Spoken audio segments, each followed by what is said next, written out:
I was sitting at the table, smiling politely, cutting to the lamb my daughter had prepared, when my phone buzzed against the wood. I thought it would be nothing, maybe a reminder or a message from a friend, but when I looked down, my whole body turned cold. The words on the screen were sharp, urgent, and unlike anything I had ever seen before.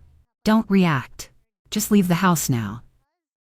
For a moment I couldn't breathe. My fingers went stiff around the fork, and I could feel the heat rise in my face as if every secret in the world had been exposed right there at the dinner table. I looked up and saw their calm faces, smiling as if everything was ordinary, and yet inside me a storm was raging.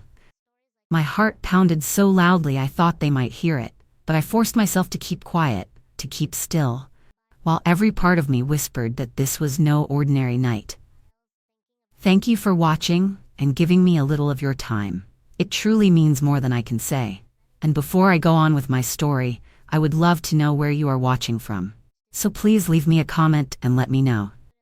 That night, as I held my phone in my hand and tried to hide the trembling in my fingers, I remember thinking how strange it was that life can change in a single heartbeat. One moment I was sipping wine, listening to the laughter of my daughter, pretending everything was simple and safe, and the next I was holding a warning that could have meant the difference between life and death. I wanted to speak, to ask who had sent it, but something deep inside whispered to stay quiet, to keep calm, because showing fear would have given me away. My eyes stayed on the plate, but my thoughts ran wild, and I told myself that if I lived through this, I would never ignore the feeling in my chest again. The feeling that danger sometimes hides behind the most familiar smile. I should tell you a little about myself so you can understand why that moment shook me to my very core. Because I am not a woman who scares easily. I have lived a long life filled with trials that would have broken many, and yet I carried on, raising my daughter on my own after losing my husband far too soon, working long hours, stretching every dollar, and putting her needs ahead of mine until my bones ached and my spirit felt heavy. But I never once complained because all I ever wanted was for her to feel safe and cared for. I remember the nights when she was small and I sat by her bedside whispering promises that I would always protect her, no matter what it cost me, and I believed those promises with every breath I took. Over the years I sacrificed friendships, vacations, and even my own health, all because I thought that giving her everything she needed would build a bond so strong that no one could ever come between us.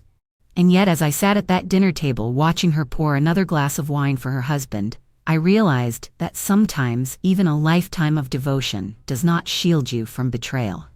Her husband, the man she chose, had always been polite to me, respectful in his words, but there was something in his eyes that never convinced me. Something that made me uneasy, though I pushed it aside, telling myself it was only my imagination, or perhaps my age making me suspicious of what I did not understand. Now, in that quiet room with the taste of lamb still in my mouth and the glow of my phone burning in my hand, I felt the weight of every instinct I had ignored, and it hit me that perhaps all along I had been protecting her from the wrong things. A mother can teach, she can guide, she can give her heart away piece by piece, but she cannot always save her child from the choices they make.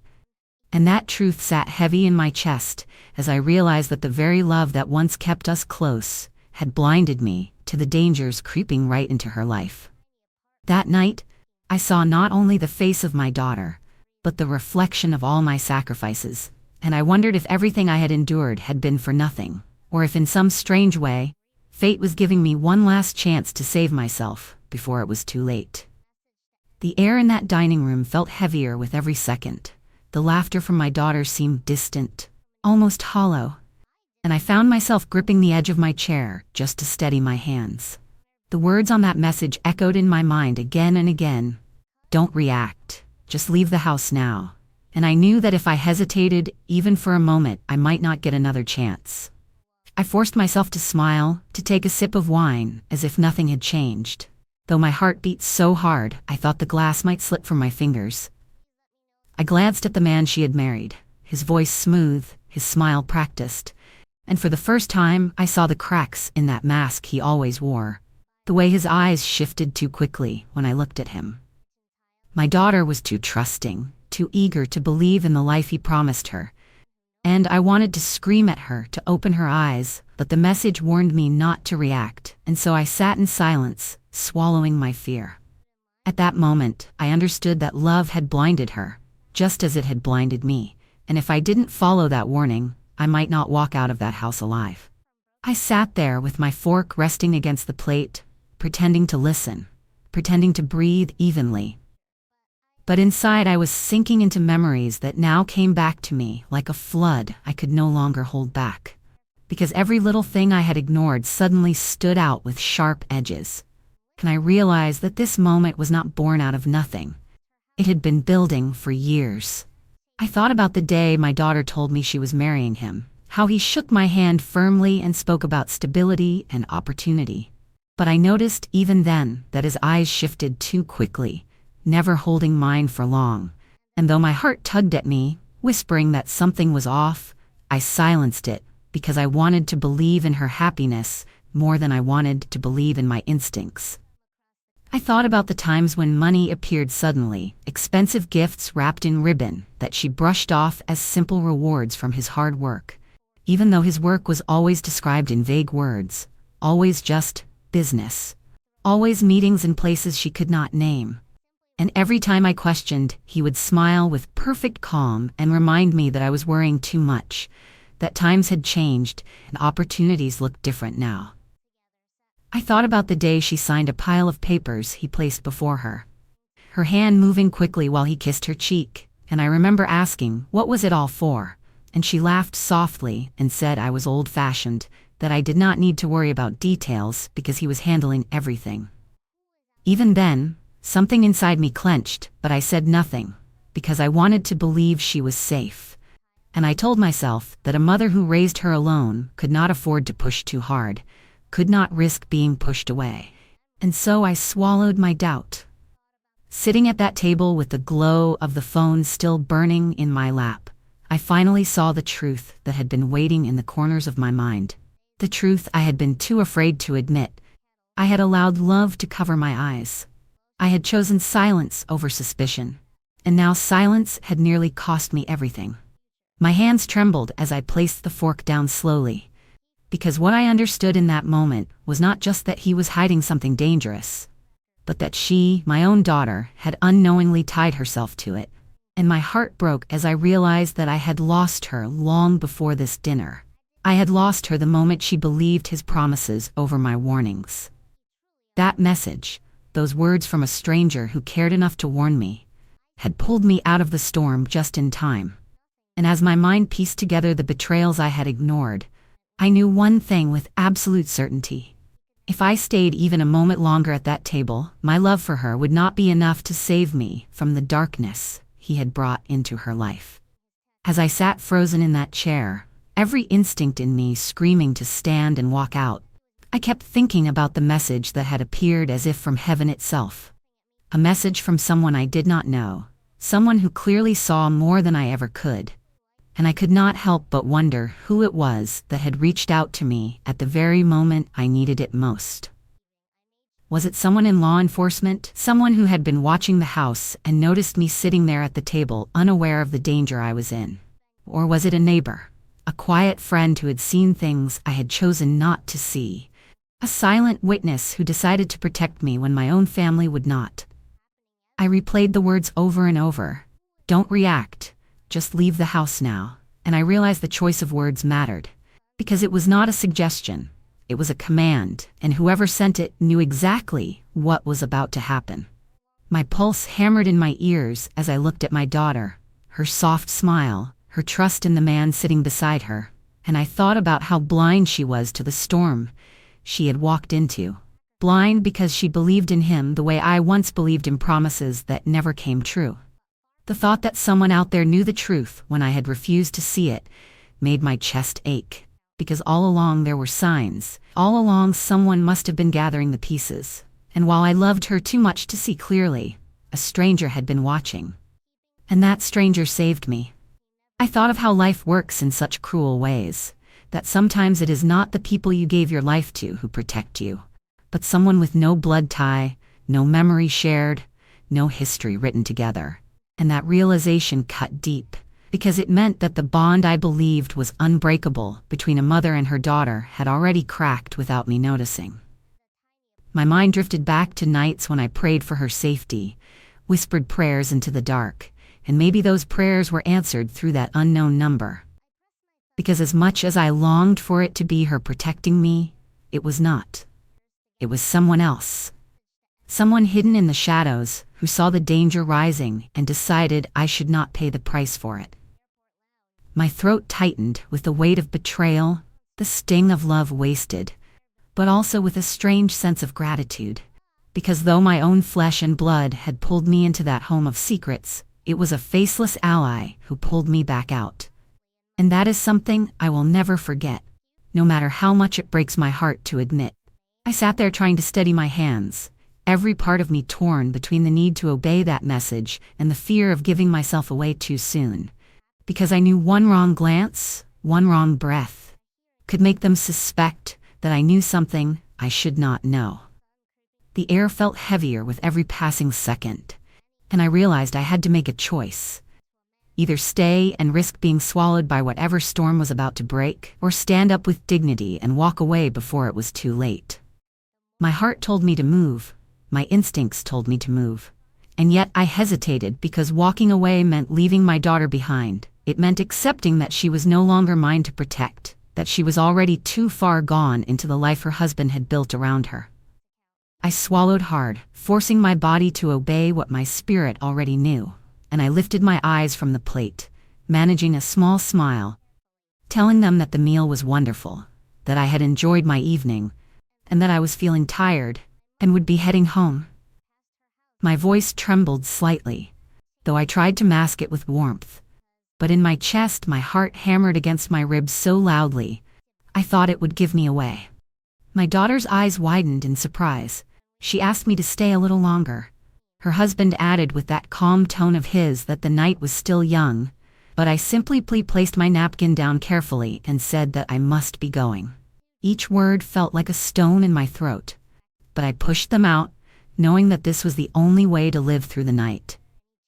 Rising from the chair, I could feel their eyes on me, questioning, but I did not allow myself to falter.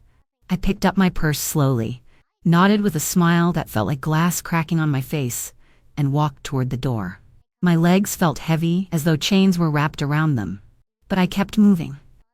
And when my hand finally touched the cool metal of the doorknob, a shiver ran down my spine because I knew this was the line between life and death. I stepped outside into the night air, closing the door softly behind me. And with every step I took down that porch, my breath grew a little deeper, my heart still raced but my mind whispering that I had done the only thing I could. I reached the garden gate and stood there for a moment, the cool air brushing my face, and though my hands still shook, I knew that by leaving quietly I had chosen survival, even if it meant walking away from the very person I had spent my life trying to save. I had barely closed the gate behind me when the night was split by the roar of engines and the flash of blinding lights. Black vehicles swarming the streets so fast it felt like a storm had descended on that quiet house. Men in dark jackets leapt out, voices sharp and urgent, radios crackling as they rushed past me, and before I could take a steady breath, the door I had just walked through was thrown open with a force that shook the frame. I froze, clutching my purse to my chest, watching in disbelief as armed agents poured inside, their boots pounding against the floor, their shouts echoing through the night. My daughter's voice rang out from within, confused, frightened, calling her husband's name, while his own shouts turned from calm to frantic as the truth finally cornered him. I stood there trembling, hidden in the shadows, realizing that the message I had obeyed had saved me by mere minutes, because if I had stayed at that table, I would have been dragged into the chaos with them.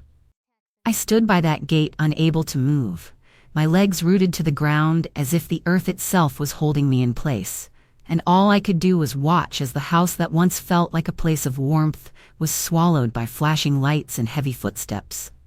The voices inside grew louder, commands being shouted, the sound of drawers pulled open, the scrape of chairs against the floor, and my daughter's cries rising above it all, begging for answers she did not have. I wanted to rush back in, to hold her the way I once did when nightmares kept her awake as a child. But I knew that if I crossed that threshold again, I would be stepping into something that could destroy me too. My hands clutched the gate until my knuckles turned white, and I thought about all the sacrifices I had made to keep her safe.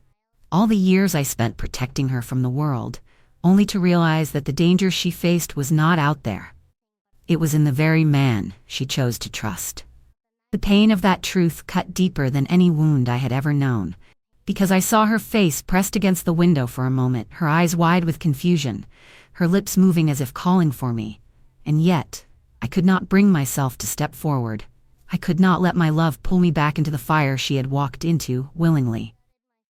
An agent stepped outside briefly, his voice calm but firm as he told me that I was safe, that I had done the right thing by leaving. And those words should have comforted me. But instead, they felt like a blade across my chest, because they confirmed what I had been trying not to admit, that my role in her life had shifted, that I was no longer the shield I once promised to be, and that now survival meant standing on the outside while she faced the storm within.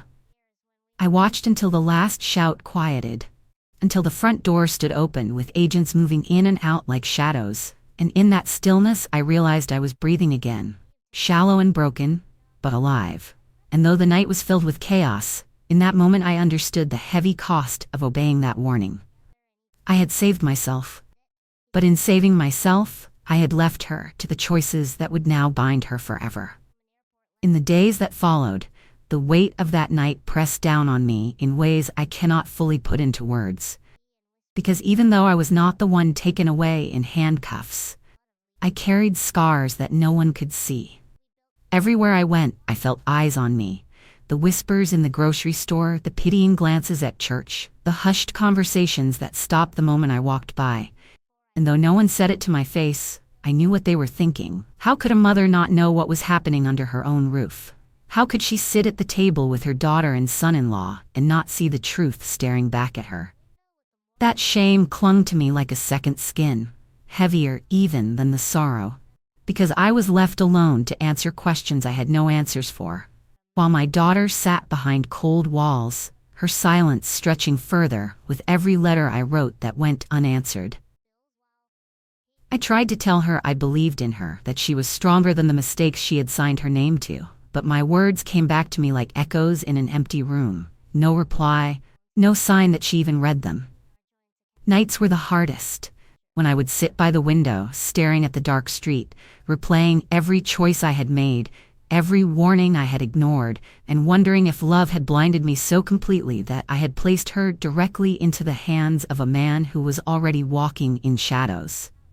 And yet, even in that pain, I found myself clinging to small fragments of peace, the sound of the garden gate creaking in the morning when I went out to water my plants, the feel of the sun on my face as I pulled weeds with my bare hands, and in those quiet moments I told myself that though I could not change the path she had chosen, I could reclaim the small corners of my own life that were still mine. It was not victory, it was not even comfort, but it was survival. And survival meant I still had breath to tell this story, to warn others that sometimes the people you trust most can drag you into darkness, and the greatest act of love you can give yourself is to know when to walk away before the door closes behind you, forever.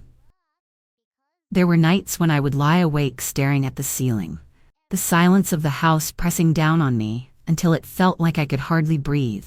And in that silence, the same questions circled my mind again and again. How could I have missed the signs? How could I have been so blinded by love that I ignored the uneasy feeling in my chest? And why did it take a stranger's warning to save me from my own family's choices?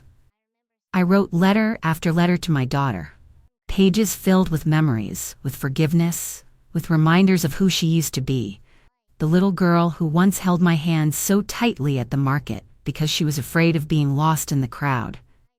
And now it seemed as though she was the one who had let go, leaving me to wander through the emptiness alone.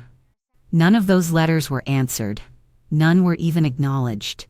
And every time I checked the mailbox, hoping for a response, I felt the sting of rejection cut deeper into my heart.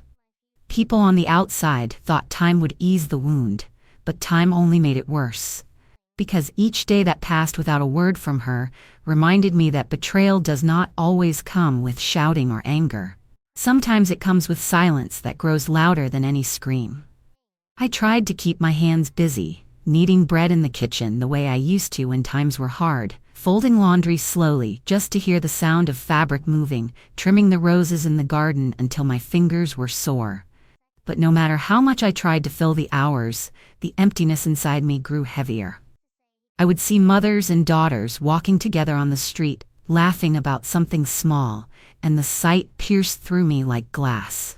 Because once upon a time, that had been us. And I could not help but wonder if those women knew how fragile that bond could be. How easily it could be broken by trust given to the wrong person. The shame followed me like a shadow, and though I had done nothing wrong, I felt the weight of guilt pressing down. Guilt for not protecting her. Guilt for not speaking up sooner. Guilt for letting silence replace the warnings that might have saved her from the path she chose.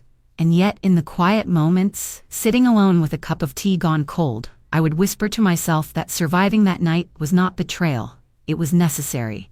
That walking away was not weakness, it was strength. Because if I had stayed, my story would have ended behind bars or worse, and no one would be here to hear these words now.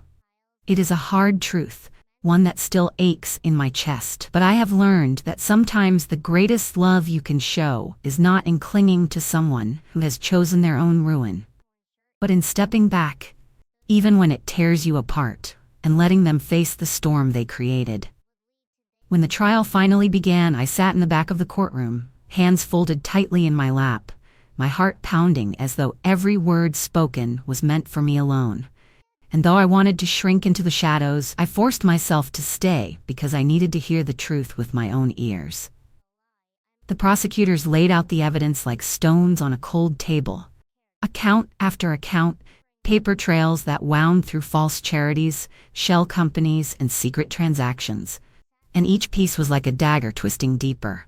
Because I could see my daughter's name on those documents, her signature tied to things I knew she never fully understood. I watched her sitting at the defense table, her face pale, her eyes downcast, and though she did not look back at me, I could still see the child I once rocked to sleep, the girl whose laughter once filled my kitchen, and the pain of it nearly split me open. Her husband sat beside her, confident even then, whispering to his lawyer, his arrogance filling the room as if he believed he could still control the outcome. And I realized that same arrogance had controlled her. Had drawn her into his schemes, had convinced her that the life he offered was safe and secure. Witness after witness took the stand, and with each testimony, the picture grew clearer. Not of my daughter as a mastermind, but as someone who had signed her trust away, blind to the darkness wrapping around her life. When the verdict came, the gavel fell like thunder. Guilty on every count for him, guilty on enough counts for her that prison bars would define her future for years to come. And I sat there numb, not because I was surprised, but because some part of me had still hoped for a miracle, had still hoped that she would be spared. The room buzzed with voices, but I heard nothing except the echo of my own breath, shallow and uneven, and the whisper of my thoughts asking over and over if I had failed her, if my silence through the years had built the path that led her here. As the agents led them both away, chains around their wrists, my daughter turned her head just slightly, and for the briefest moment our eyes met. Not long enough for me to read forgiveness, not long enough for me to send her comfort, but long enough for me to feel the crushing weight of a bond stretched thin, a bond scarred but not entirely gone. I wanted to call out to tell her that I still loved her, that I would never stop, but my voice failed me, trapped in my throat, and so I sat in silence as she disappeared beyond the doors. In the days after, the house felt emptier than it ever had, every room echoing with memories of her laughter, the marks on the doorframe from her growing years, the old photographs tucked in boxes that I could not bear to open. I walked through the garden and remembered her helping me plant roses, her small hands pressing seeds into the soil, and I realized that those roses had grown tall, even while our bond had withered. Yet there was a strange sense of closure too. Because though the pain was unbearable, there was no longer uncertainty, no longer whispers of suspicion, only the truth laid bare for the world to see. I told myself again and again that survival that night had been necessary, that the warning I followed had saved me from being dragged into the storm. And even as I mourned the daughter I had lost to choices she could not undo, I held on to the one thing no one could take from me: the quiet strength to endure, the will to keep breathing, and the voice to tell this story so others might not ignore the instincts that could one day save their lives. Life has taught me many hard lessons, but none sharper than the truth that love alone cannot save someone who refuses to see the danger around them. And as much as it breaks my heart to say it, sometimes the bravest choice is to walk away when staying would destroy you too. I will always carry the memory of that night, the message that saved me, and the silence that followed. But I tell it now so that you understand how quickly life can change, how important it is to trust the voice inside that warns you even when love tries to silence it. Thank you for staying with me through my story. Your time and your presence mean more than I can say. And if my words touched you in any way, please subscribe and share your thoughts in the comments below. I would love to hear from you.